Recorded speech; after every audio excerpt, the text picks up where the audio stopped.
to Forgive Our Honesty, also known as FOH, a show where we allow investors to be unfiltered and unapologetic. So, on this show, we're going to be covering everything from entertainment, media, business, investor, and startup culture. So, no fluff and no stuff, and just the truth. But before we get started, I want to talk about an amazing guest that we're going to be having on the show today. Her name is Heidi Diamond. You guys are going to be blown away by her energy. I actually can't wait to do it. But before we go, my name is Anthony Quiet Money Stevens. I have my partner here with me. We have Kwasniak Money Talk Frazier. Yeah. And then we also have Optimist Pat called Patrick H, but he got so many names at this point. I just say, I just point at this stage. All right. But one thing about you guys, we also want you to know, we're also known as the Currency Crew because we are the co-founders of Accrue, which is a new multifarious streaming app that allow our users to have a shared viewing experience while also earning points and rewards with their friends and family. Let's just get into it. Usually I start with pocket watching, but, this time around, I really want to focus on something that really struck me earlier in the week. I want to give something to our viewers that really is near and dear to me, and that's the ability to make better choices. And the way you make better choices as a startup founder, that I believe, is by getting the knowledge, right? Because once you acquire knowledge, you're able to make better decisions, as I just stated. And one of the things I want to talk about, there's a new book out. I won't say it's a new book. It's a book that I recently picked up called The Slight Edge by Jeff Olson. Sorry if I get his name wrong. And this is a book that I would recommend that every startup founder at some point of their journey pick it up.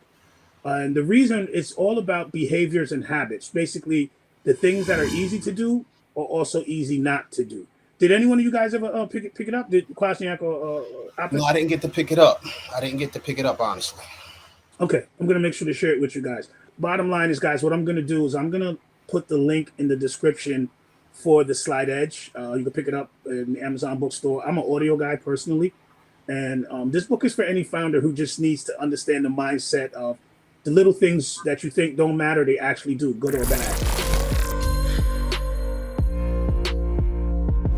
Yeah, this week, I want to talk about Aisha Pinky Cole. She's an American restaurateur. She's the owner of Slutty Vegan. What's interesting about her is that in 2014, she owned another restaurant called Pinky's, which had, unfortunately got burnt down due to a grease fire in the basement. But she was able to bounce back and create this franchise that has just blown up. I'm not sure if you ever eaten from there, but I hear the food is pretty good. You're talking about Slutty Vegan? Yeah, exactly. Slutty Vegan. But the thing is that she's opened up 8 restaurant chains. She opened up 8 restaurants. And in 2023, she almost lost everything. And she was able to bounce back and get everything back. And that's the reason why I want to, right now, I'm about to put on my soldier hat. Yeah. You're a soldier now. Yeah, because she's a soldier. What she did was like really buy her business back because it was up for auction. Yes. And she basically was able to get her business back. I love it for her. Right. Now, here's the thing that I do know about this story. So I actually came across this story by watching the Earn Your Leisure podcast. Definitely shout out to Rashid rather and Troy. Yeah. What they're doing over there. Good guys, keeping the culture for entrepreneurs and minorities, giving us the information that's going to propel us forward. And one of the things I admired about her was her resilience as a female founder, because there's a lot of challenges. She's a female founder. She's a minority as well. So right. I could only imagine the levels of challenges that she faced on a daily basis. But more importantly, the fact that if you listen to the story, she knew when to throw in the towel. She didn't allow her ego to supersede her intelligence. Yeah, the problem was that she grew too fast. Absolutely. Like she basically started just buying everything that her C-suite was telling her to buy, and like McDonald's. Exactly. And she wasn't ready for those things, and It became. She said she was making 10 million, but it was just going out the door.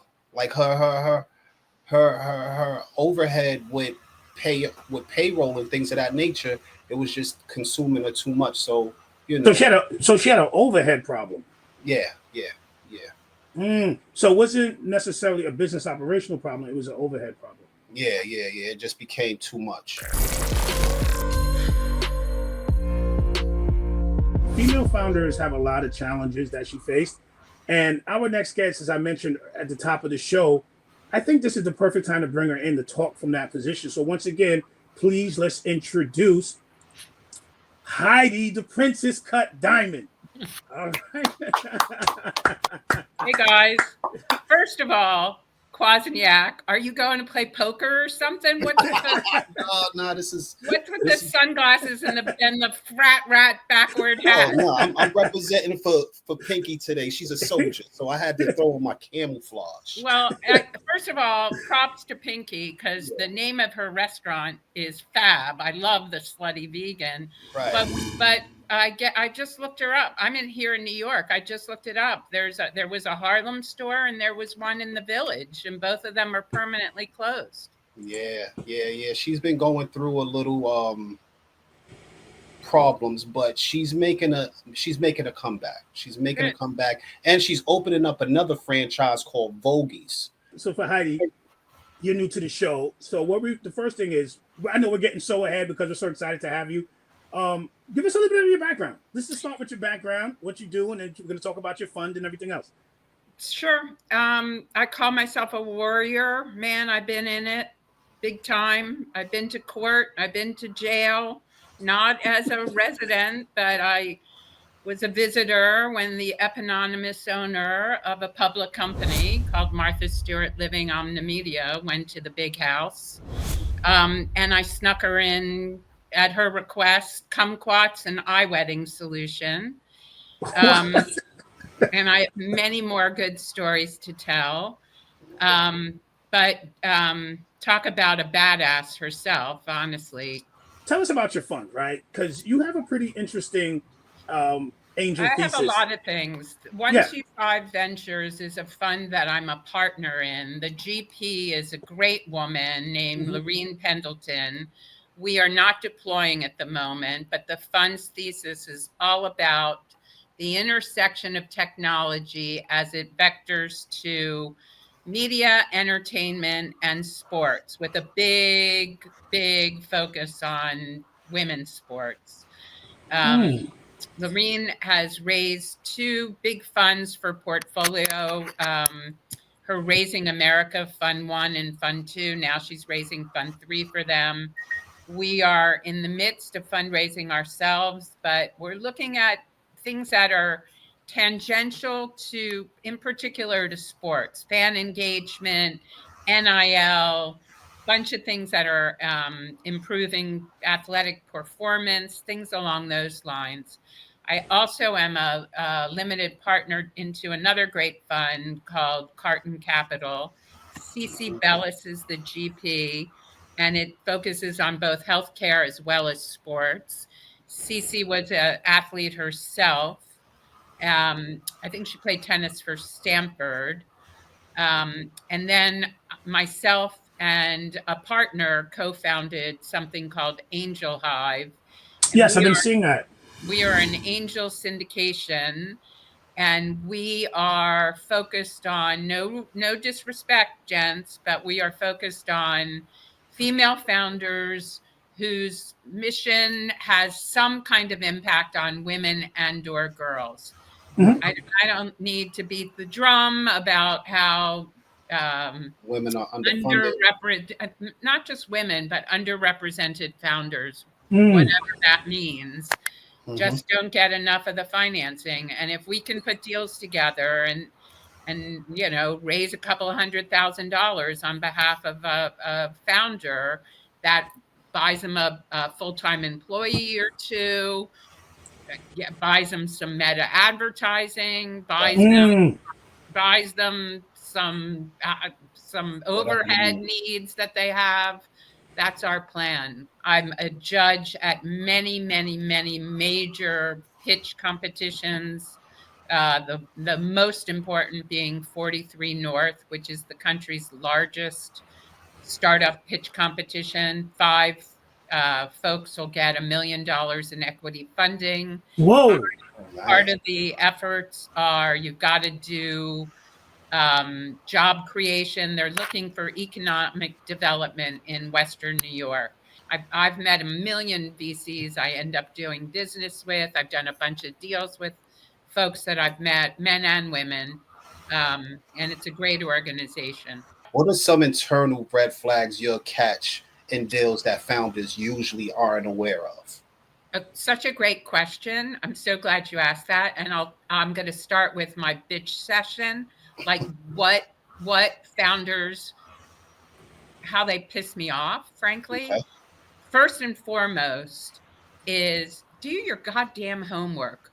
Read about me, read about where I've invested, do some research. If I get a spray and pray note, I can't stand it. I know jack shit about Aerosmith. Why are you, I mean, aerospace. Why would you, I know a little bit about Aerosmith, but why would you hit me up for aerospace? What the hell do I know? Have you ever seen me on a cap table? Do your homework.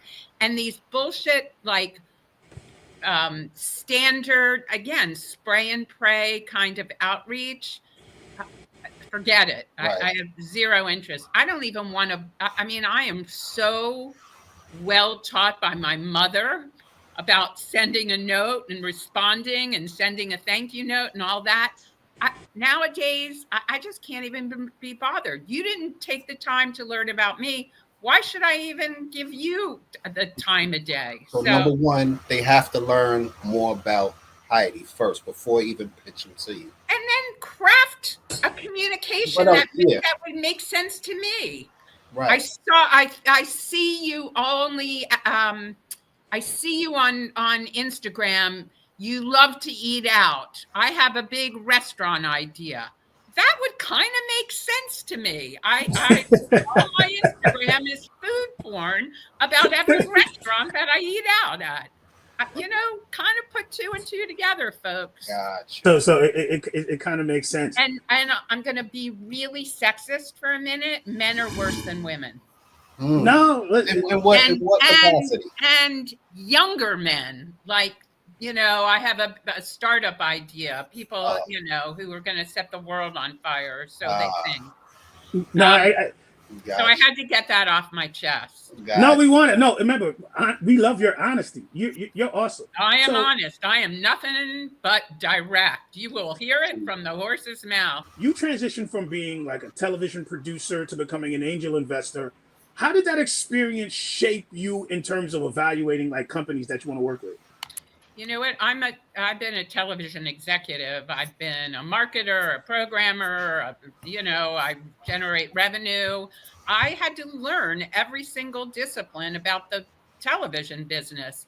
I have, humped cable on a shoot. I have sat in the edit at 4 a.m. You name it, I learned every single person's job. It's my responsibility also, if I'm doing diligence on behalf of a company I want to invest in, particularly as an angel, it's my money, bud. I am going to be there through the diligence. I'm also, as a investor, I'm going to hold your hand. I want the truth. I want the good, the bad, and the ugly. I am a solver. My connections run deep. My network is deep. If you told me to move a wall tomorrow, I don't know jack shit about moving a wall, but if you came tomorrow, the wall would be moved because I figure stuff out. If a founder A isn't doing regular communications, whether that's an investor update memo, something. Again, we all want to know what's good, what's bad. We want to celebrate the highs. We want to be with you if you need a shoulder to cry on. We want to help you figure something out. You need, can I send lunch in? What can I do? And the other thing is, show up, be on time, be punctual. If you're going to be late, shit happens, no problem. Do me the same courtesy that I'm giving you in terms of my time and effort. Another huge red flag when I'm first looking into investing in companies is, are they coachable? There are so many folks that I've met who are stuck in their own way. It's their way or the highway. They don't want to listen to any other ideas, whether it's from me or anybody else. They're the know-it-all. They're convinced. Since you've worked on the television executive side and also the investor angel side, what's easier, greenlighting a show or coming to terms with a term sheet, like coming to deal with a term sheet? It wasn't my money when I was greenlighting a show. It wasn't my money. It was the corporation's money. I was still responsible for it. And you can be hired or fired based on those decisions. I think I evaluate them both the same way. Can I foresee that this is going to be a winner one way or the other? And what can I do to help make it a winner? And with your experience as an angel investor, if you had to pitch yourself to a secure funding, how would you do it? How would I pitch me? Yeah, how would you pitch you? You want to be in business with me. You want to be in the foxhole with me. I am a badass. I make shit happen and I can help you. And whether that's besides the financial commitment I'm going to provide, my network is deep, as I've mentioned. I just know how to get stuff done. And you want me as your cheerleader. Gotcha. Once you've invested into a company, I know that you said you're hands-on. Do you prefer being a member or more of a strategic partner behind the scenes? I'm in some cases I'm a board member. Mm-hmm. In other cases, I'm an board advisor. When I'm a board advisor, again, I have bi-weekly meetings with my founders. Okay. They rely on me. They'll send me a draft of something and ask my opinion. They'll ask me for legal advice, even though they have legal counsel, they'll ask my opinion on a contract. I give them big ideas. Sometimes they run with them. Sometimes they don't, which is fine. Again, I promote them a lot on my socials as well. I want to, people to know about them. I've drafted press releases. Again, I've sent lunch. She said, I sent lunch. I've sent lunch. No, that's actually pretty funny. I bought beer. Well, We'll, before we leave, we'll give you our address so you can send us a keg. So one of the other questions I have, Heidi, is, since you're so experienced, like, what's one thing, how can I reframe this? What's a startup that you invested in that you later regretted because something changed in the process? That's a great question. And let me also just say, I'm not such an expert. You know what? I do me. There are others that are much smarter than me. There are others that aren't as smart as me. I just do me. So I appreciate the compliment, but I'm no expert. I just have done okay. I've done it my way. I'll give you an example. I was in an angel group, and it was a situation when we were all going to invest in this founder. She had a great story. We fell in love with her. The product she was making came from her African background. Her mother in Africa was organizing the women who were picking the fruits, and et cetera, et cetera.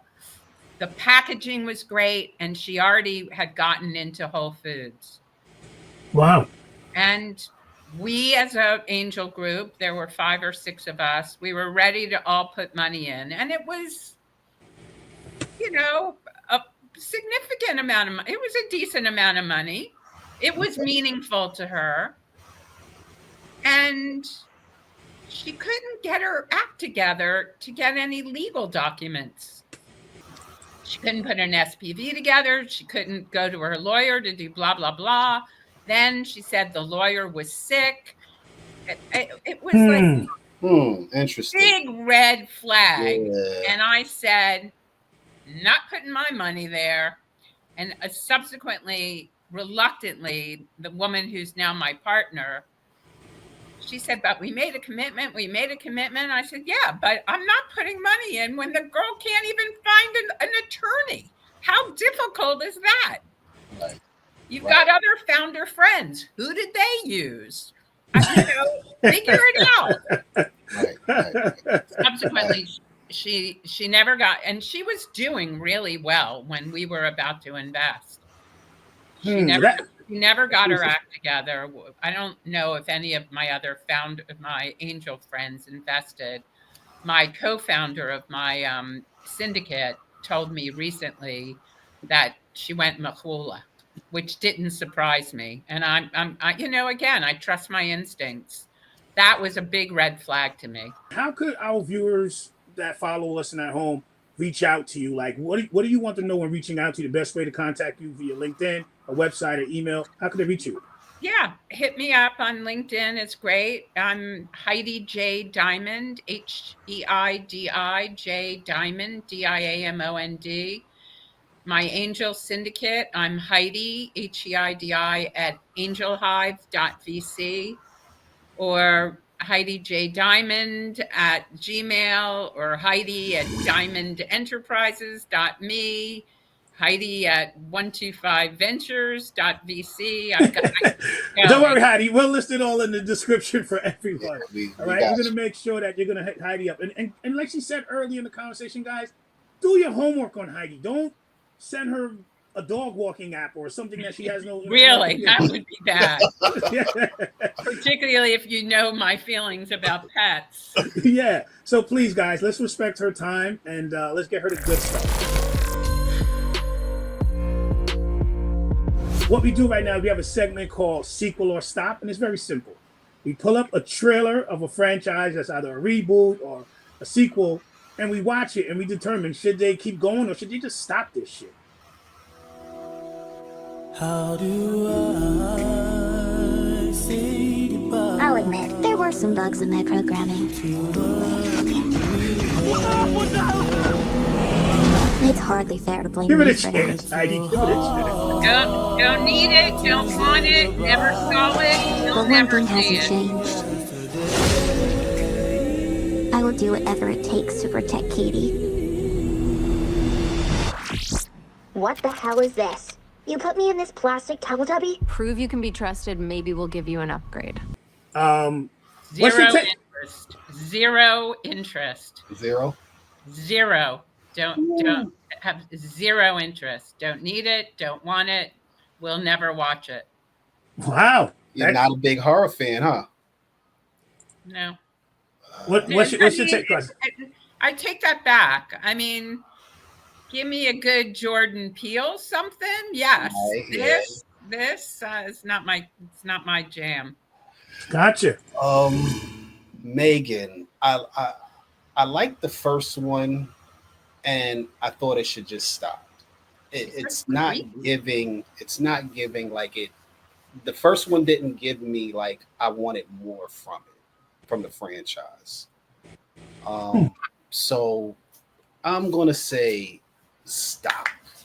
I'm gonna be honest. My take, everybody knows I'm not really a horror guy, but the whole doll possession genre just keeps going. I don't get it. The fact that if you watch the first one, she went from being like the killer doll to now teaming up to kind of be like the hero. I'm not sure how I feel about that. Simply because I think it's just getting silly. But clearly they make money in the studio, right? Blumhouse made some money that that they greenlit it. So I guess they figure there is an audience. Through 12 to 34-year-old audience.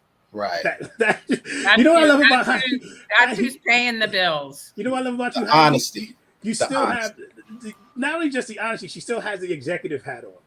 She still has the genre, the demographic, who is this for, and that's why it works. So no, that's awesome. All right, and then Heidi, what we're gonna do, and we're gonna be wrapping this up pretty soon. We're gonna play one more game with you, and this is right up your alley. It's called Pop Culture Portfolio. Great. So let me explain how this works. We're gonna show you an image of three people, and you're gonna have to determine if you want to buy, sell, or hold them in your portfolio. Okay, so let me know when you're ready, and we'll start. So we'll start. I'll let you take some time to figure out who these people are. So the first one is Melina Perkins. She's the CEO of Canva. Then we have Michael B. Jordan, and of course Lady Gaga. Buy them all. Well, no, This is like this is Shag, Marry, Kill. Yes. Oh, then All right. Melina, what does she have? An $8 billion corporation now that she had 137 people told her she was crazy till somebody invested in her. I forget the total background, but I'm buying her. What is it? Michael B. Jordan. Yeah, buy, sell, or hold. Buy, sell, or hold.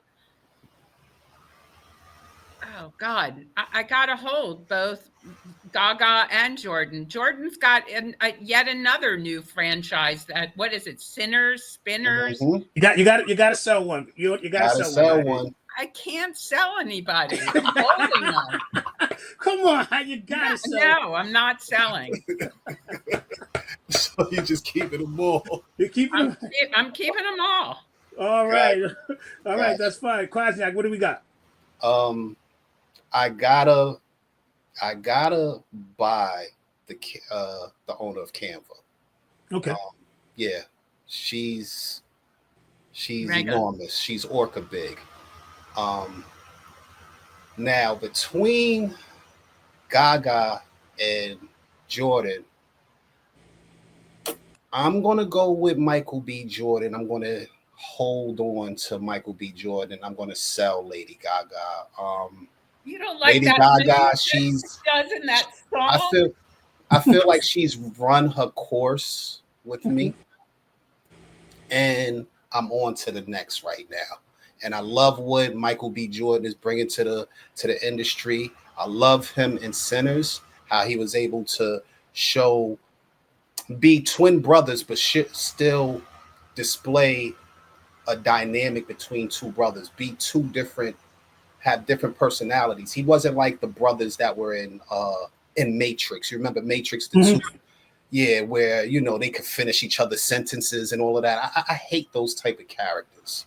I love when it's like a contrast between two characters that could be considered kind of similar. You know what I'm saying? So yeah, I'm gonna go with Michael B. Jordan, and I love what he's been doing. And I gotta, like I said, Lady Gaga, all love, but she's ran her course with me. This one has a personal touch with me, and we'll get to that in a sec. As far as Melanie, what she did, especially hearing her story and where her evaluation is right now, you have to keep her. I mean, she's supernova at this point, right? And she's only going to get bigger. Now, this was a toss-up for me because I knew Lady Gaga. I helped her launch her music career when I worked at Pulse 87 as the marketing director. She walked into the radio station, was in Coney Island. We only played dance music at the time, and I put together her Let's Dance campaign with 3 Olives vodka. So I remember her walking in for the first time, seeing, not knowing who this girl was, and she became one of the biggest stars in 2009 through the 2011 time. So I think I'm gonna hold her and sell Jordan. Yes. But I mean, I could respect that coming from you being a former DJ. Yes. And working at that radio station and having that relationship. So I could see that. Yes. So Jordan, sorry, brother, Wakanda forever. it's just He said Wakanda forever. it's kind of just a personal thing. It has nothing to do with you, Michael B. I didn't see the movie yet. I'm gonna go see it because I'm a huge vampire fan. Anybody knows me. Lost Boys is one of my favorite all-time. Oh, yeah. great! That's Yeah. a great movie. Yeah, Awesome. favorite vampire franchise of all time. Wait, are they remaking Lost Boys? No. I wish. I thought you were going to tell me that Michael B. Jordan was going to be in Lost Boys. No. There's vampires. That in would be Sinner. good casting. Yeah, so that's actually one of my all-time favorites. So again, Miss Diamond, thank you so much for your time. Pleasure, you guys. It was really a blast. I hope we get a chance to get a drink sometime. You'll fill me in. I'd love to learn more about what it is that you're building. Yep. Keep me posted. Absolutely. Like I said, we're definitely going to send you information about us and keep you posted. Like you said, stay in contact with our progress and things of that nature. So no, again, thank you so much for your time. You're an amazing guest. And for all the people at home, like I said, make sure you reach out to Heidi and don't waste her time. The information will be linked at the bottom. So, guys, we're going to take care of you. And let's all thank again. Let's thank Heidi again for her time. All right. So, all right, everybody, that's a wrap for this episode of Forgive Your Honesty. But the conversation doesn't stop here like we tell you guys every week.